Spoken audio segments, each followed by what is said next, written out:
47 विक्रम संवत 2082 आज फाल्गुन मास के शुक्ल पक्ष की एकादशी तिथि और दिन शुक्रवार है। तदनुसार अंग्रेजी तारीख 27 फरवरी सन 2026 आज फाल्गुन मास के शुक्ल पक्ष की एकादशी तिथि है, जो कि राजस्थान की सीकर में स्थित बाबा खाटू श्याम का लक्खी मेला इस दौरान अपने चरम पर होता है, जहां लाखों श्रद्धालु दर्शन के लिए उमड़ते हैं। सबसे पहले आज की सुर्खियां। T20 world cup update. Bharat semifinal से एक जीत दूर, जिम्बाब्वे को 72 रन से हराया। अभिषेक पांड्या ने 50 लगाई। साउथ अफ्रीका सेमीफाइनल में पहुंचा। होली पर्व पर हरियाणा के किसानों के लिए बड़ी खुशखबरी, 6 महीने के भीतर मिलेंगे tubewell connection.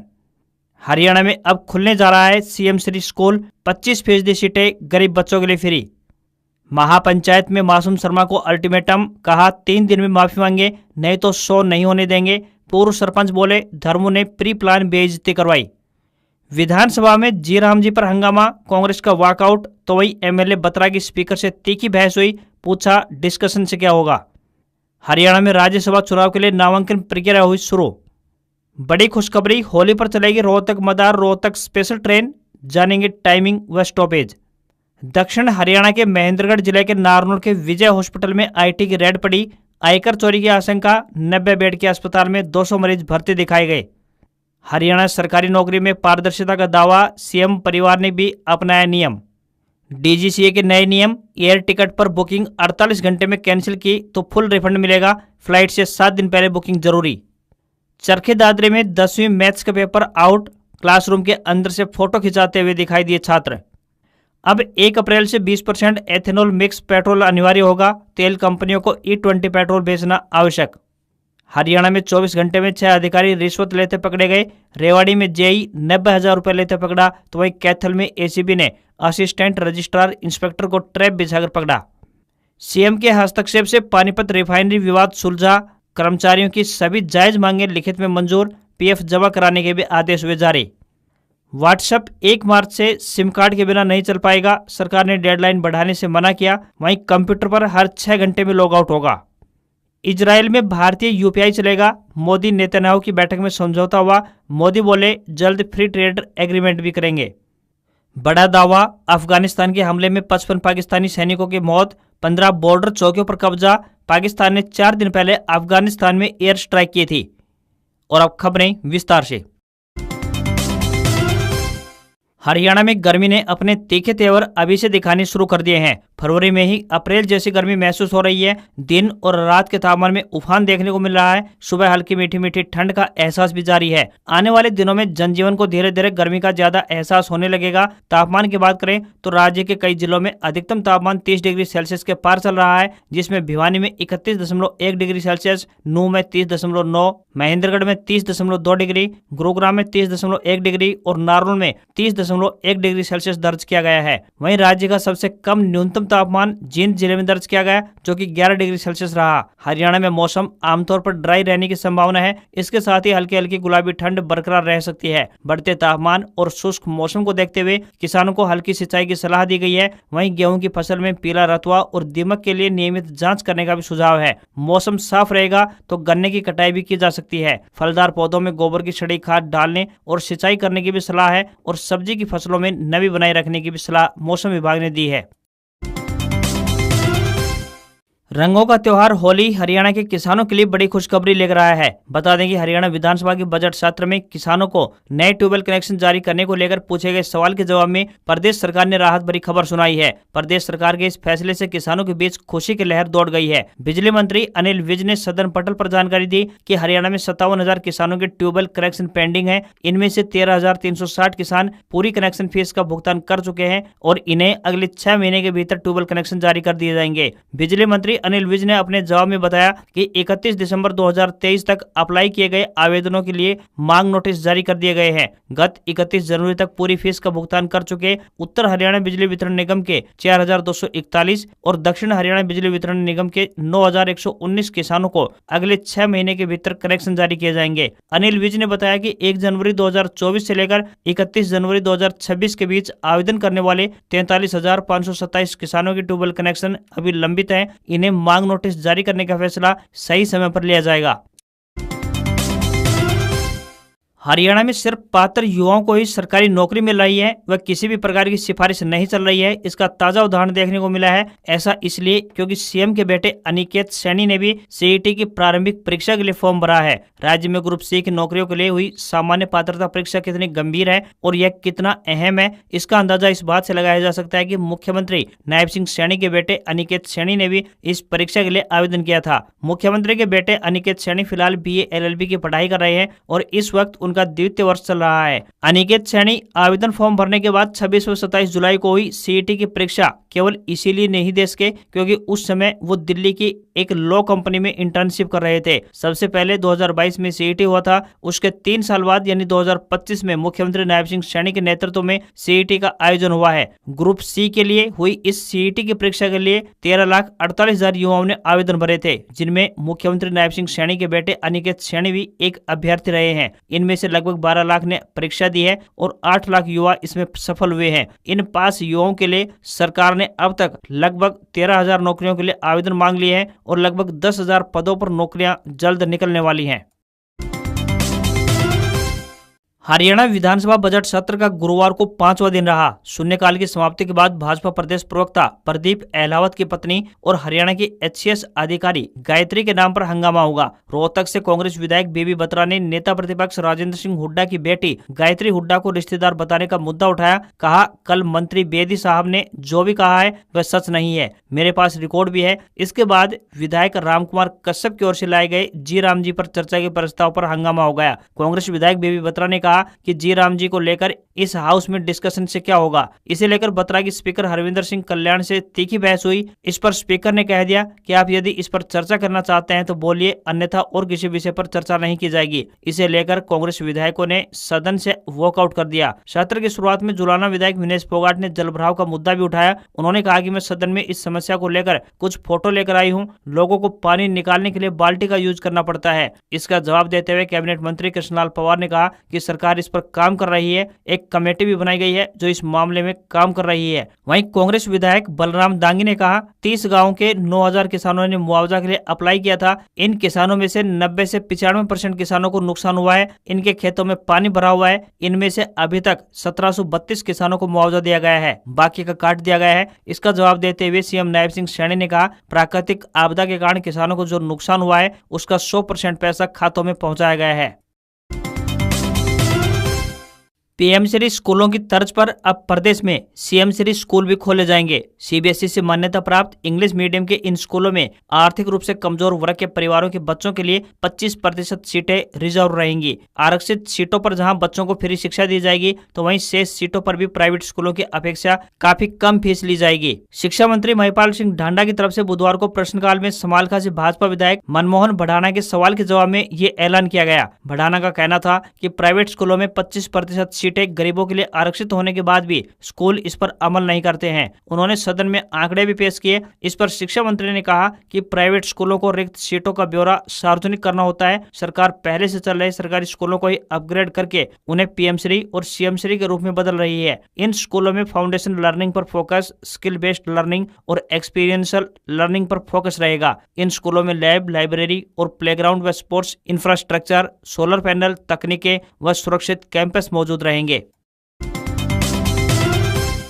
CM Nayab Singh Saini के हस्तक्षेप से पानीपत रिफाइनरी विवाद सुलझा लिया गया है। प्रशासन ने कर्मचारियों की मांगें लिखित में स्वीकार कर ली हैं। इससे पहले 6 घंटे की मीटिंग के बाद भी कर्मचारी और रिफाइनरी प्रबंधन के बीच सहमति नहीं बन पाई थी। सभी मांगे मानने के बाद भी कर्मचारी तत्काल तनख्वाह बढ़ाने की मांग कर रहे थे। डीसी डॉक्टर वीरेंद्र कुमार दहिया ने सभी ठेकेदारों को सख्त चेतावनी देते हुए कहा कि सभी ठेकेदार अपने अपनी लेबर को बुलाकर शुक्रवार तक उनकी पेमेंट करना सुनिश्चित करें। यही नहीं, फरवरी महीने की सैलरी भी होली से पहले देना सुनिश्चित करें। उन्होंने कहा कि सभी ठेकेदार यह भी सुनिश्चित करें कि सभी कर्मचारियों को 12% पीएफ काटा गया है और 13% ठेकेदारों की तरफ से जमा करवाया गया है। कुल मिलाकर 25% पीएफ होना चाहिए। इस रिकॉर्ड को दुरुस्त कर जिला प्रशासन को उपलब्ध करवाएं। अगर किसी भी स्तर पर कोई भी गड़बड़ी पाई गई तो उसके विरुद्ध एफआईआर दर्ज करवाई जाएगी। कानून को हाथ में लेने की इजाजत किसी को भी नहीं है। रिफाइनरी के नजदीक पानीपत जिला में लगते शराब के ठेकों को आगामी आदेशों तक बंद करने के लिए भी कहा गया है। पानीपत रिफाइनरी में काम करने वाले कर्मचारियों का कहना है कि जो हमें वेतन देना चाहिए था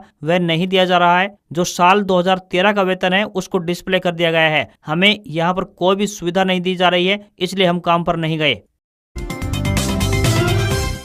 रंगों का त्योहार होली आने वाला है। ऐसे खास मौके पर हर कोई अपनों के बीच रहकर इस त्योहार को सेलिब्रेट करना चाहता है। खासकर नौकरी पेशा लोगों और अन्य कार्यों से बाहर रहने वाले लोगों को होली पर्व पर अपने घर आने का बेसब्री से इंतजार रहता है। इनकी यात्रा को आरामदायक बनाने के लिए भारतीय रेलवे ने कमर कस ली है। कई प्रमुख रूटों पर स्पेशल ट्रेनों के संचालन को हरी झंडी दिखाई गई है ताकि अतिरिक्त भीड़ भाड़ से निजात मिल सके। इसी कड़ी में रेलवे द्वारा रोहतक मदार रोहतक स्पेशल ट्रेन संचालित करने का फैसला लिया गया है। उत्तर पश्चिमी रेलवे के मुख्य जनसंपर्क अधिकारी अमित सुदर्शन ने बताया कि मदार रोहतक स्पेशल ट्रेन 1 मार्च से लेकर 31 मार्च तक मदार से रोजाना 4:30 बजे रवाना होकर 12:50 पर रोहतक पहुंच जाएगी। इसी प्रकार वापसी में रोहतक मदार स्पेशल ट्रेन रोहतक से रोजाना दोपहर बाद 1:20 पर रवाना होकर 10:30 बजे रात को मदार पहुंचेगी। बीच रास्ते में यह ट्रेन दोनों दिशाओं में किशनगढ़, नरेना, फुलेरा, रेनवाल, बधाल, रिंगस, श्रीमाधोपुर, कांवट, पगेगा, नीमका थाना, माउंडा, डाबला, निजामपुर, नारनौल, अटेली, कुंड, रेवाड़ी, गोकलगढ़, बालावास, झज्जर एवं अस्तलबोर स्टेशनों पर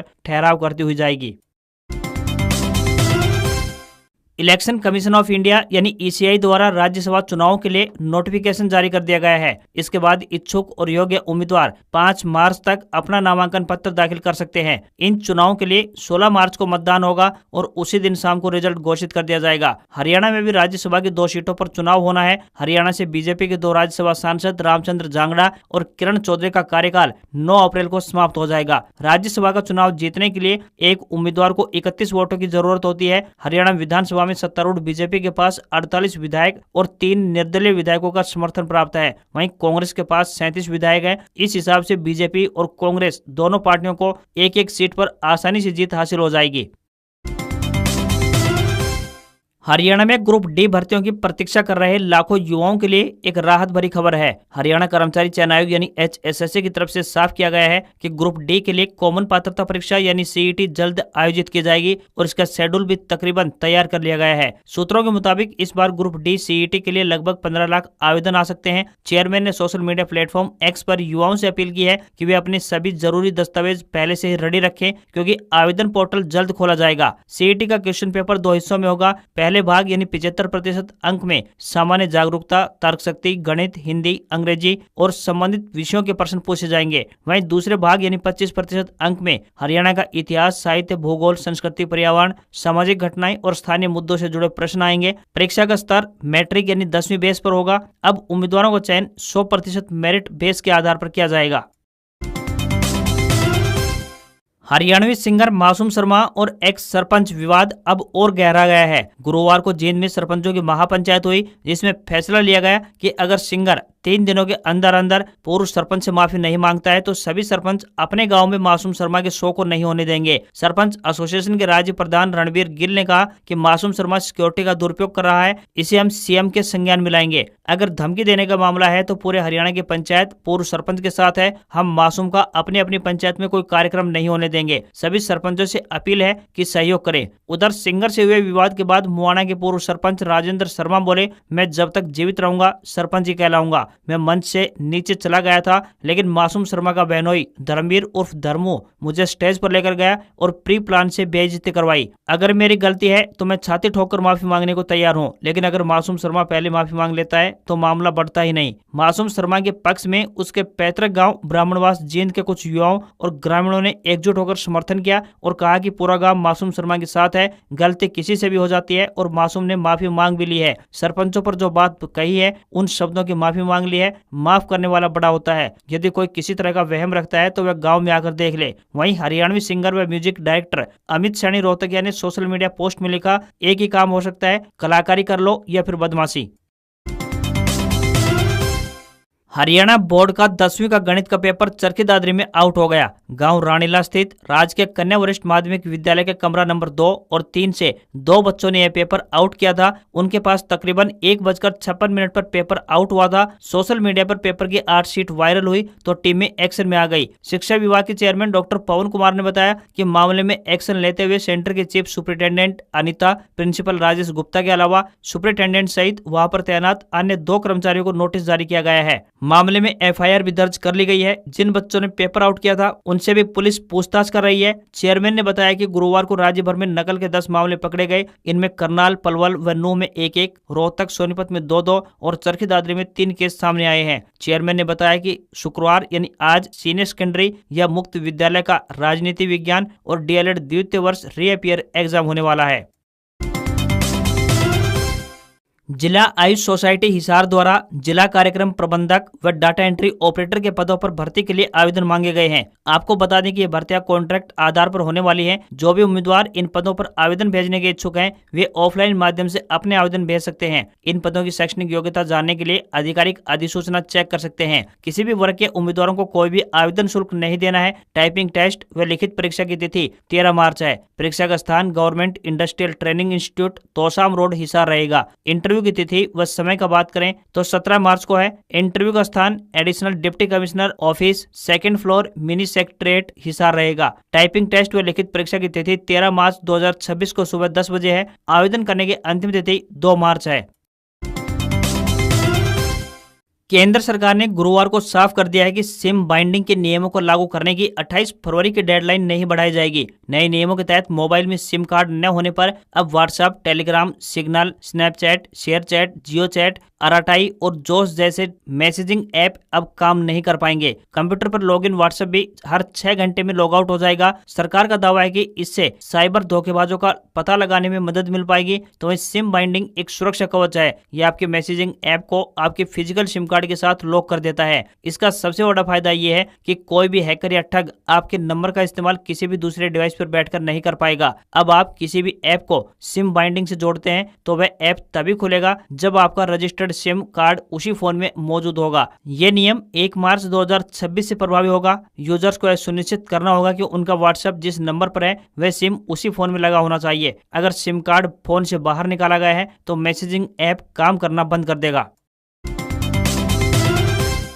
केंद्र सरकार ने 1 अप्रैल से देश भर में E20 पेट्रोल की बिक्री अनिवार्य कर दी है। पेट्रोलियम मंत्रालय ने इस संबंध में एक नोटिफिकेशन जारी किया है। इसके अनुसार अब सभी राज्यों और केंद्र शासित प्रदेशों में तेल कंपनियों को 20% एथेनॉल मिला हुआ पेट्रोल ही सप्लाई करना होगा। हालांकि देश के कई हिस्सों में E20 यानी 20% एथेनॉल मिक्स पेट्रोल की शुरुआत साल 2023 से ही कर दी है, लेकिन ये ऑप्शनल था। सरकार ने हाल ही में एथेनॉल ब्लेंडिंग का लक्ष्य 2030 से घटाकर साल 2025-26 कर दिया था, जिसे अब पूर्ण रूप से लागू किया जा रहा है। इंडस्ट्री विशेषज्ञों का कहना है कि साल 2023 से 2025 के बीच बने ज्यादातर वाहन E20 ईंधन के हिसाब से ही डिजाइन किए गए हैं, इसलिए इनमें कोई दिक्कत नहीं आएगी। हालांकि बहुत पुराने हो चुके वाहनों में कुछ समस्याएं दिख सकती हैं। पुराने वाहनों की फ्यूल एफिशिएंसी में 3% से लेकर 7% तक की गिरावट आ सकती है। लंबे समय तक इस्तेमाल से पुराने इंजनों के रबर और प्लास्टिक के हिस्सों में खराबी आने की आशंका है। सरकार के इस फैसले के पीछे सबसे बड़ा कारण कच्चे तेल के आयात पर निर्भरता कम करना है। साथ ही तेल मंत्रालय के अनुमान के मुताबिक साल 2014-15 से लेकर अब तक पेट्रोल में एथेनॉल मिलाने की वजह से भारत ने 1.40 लाख करोड़ रुपए से अधिक की विदेशी मुद्रा बचाई है। इसके अलावा एथेनॉल का उत्पादन गन्ना, मक्का और अनाज से होता है, जिससे किसानों की आय में भी बढ़ोतरी संभव है। भारतीय शेयर बाजार में फ्लैट कारोबार देखने को मिला। सेंसेक्स 27 अंक गिरकर 82,249 के लेवल पर बंद हुआ, तो वहीं निफ्टी में 14 अंकों की मामूली तेजी रही। यह 25,497 के स्तर पर क्लोज हुआ। कारोबार में फार्मा और सरकारी बैंक के शेयरों में तेजी दिखाई दी। वहीं सोने चांदी के दाम में गिरावट रही है। India Boolean and jewellers association के अनुसार 10 ग्राम 24 कैरेट सोने का भाव 986 रुपए गिरकर 1,58,022 रुपए पर पहुंच गया है। इससे पहले यह 1,59,008 रुपए पर था। वहीं 1 किलोग्राम चांदी की कीमत 4750 रुपए गिरकर 2,60,667 रुपए पर पहुंच गई है। वहीं 22 कैरेट सोने का दाम 1,44,748 रुपए प्रति 10 ग्राम के स्तर पर पहुंच गया है। इस साल सोने चांदी की कीमत में लगातार उतार चढ़ाव देखने को मिल रहा है। सोना साल 2026 में अब तक 26,000 रुपए और चांदी 35,000 रुपए महंगे हो चुके हैं। वहीं $1 का दाम 91 रुपए 4 पैसे के अपने उच्चतम स्कोर पर पहुंच गया है। आज खबरों में बस इतना ही। देखते रहिए आपका अपना हरियाणा का सबसे बेहतरीन news channel CWB Hindi news. नमस्कार। इसी आशा के साथ आपका दिन शुभ रहे।